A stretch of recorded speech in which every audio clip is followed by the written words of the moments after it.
Today, our lives are busier and more complicated than ever. We're often faced with responsibilities that include deadlines and pressure to do more with less. Anything that takes your mind off of your driving is a potentially dangerous distraction. Cell phones are amongst the most hazardous and most common distractions. It only takes 1/10 of a second for a collision to occur. Texting is a common problem because when you're looking at your phone, you're not watching the road. I think so. All right, I'll send you the photo. You've got to see it. Got it? No!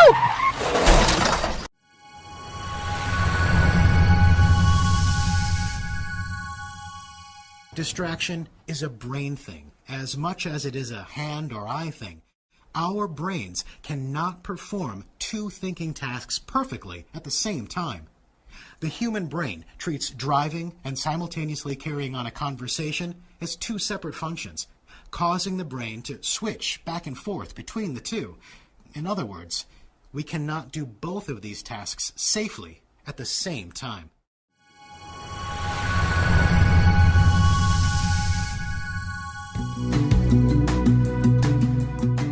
Impaired driving means that a person's ability to operate a moving vehicle is reduced or impaired by alcohol or other drugs by changing the function of the brain and body.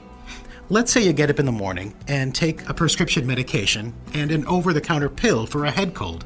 Then, at lunch, you have a glass or two of sangria.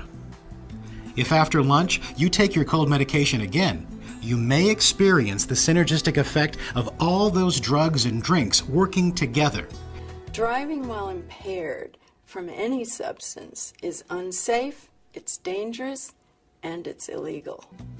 The dangers of being an impaired driver, reduced brain function and response time, drowsiness, and the increased effects of synergism not only affect you personally, but could have catastrophic consequences for other members of our roadway community.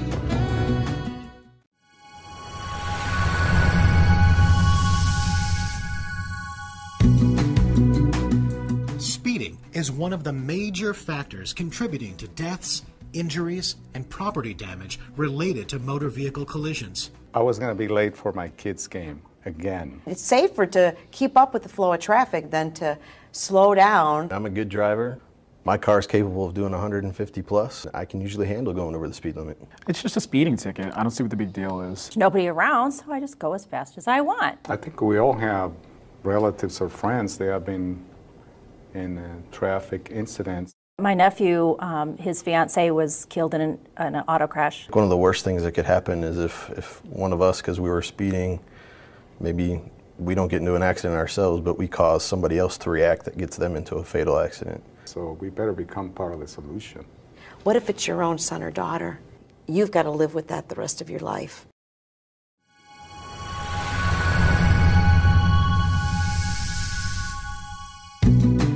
When one vehicle collides with another vehicle or object, the damages go far beyond bent metal and broken headlights. There are actually 3 stages of a typical collision.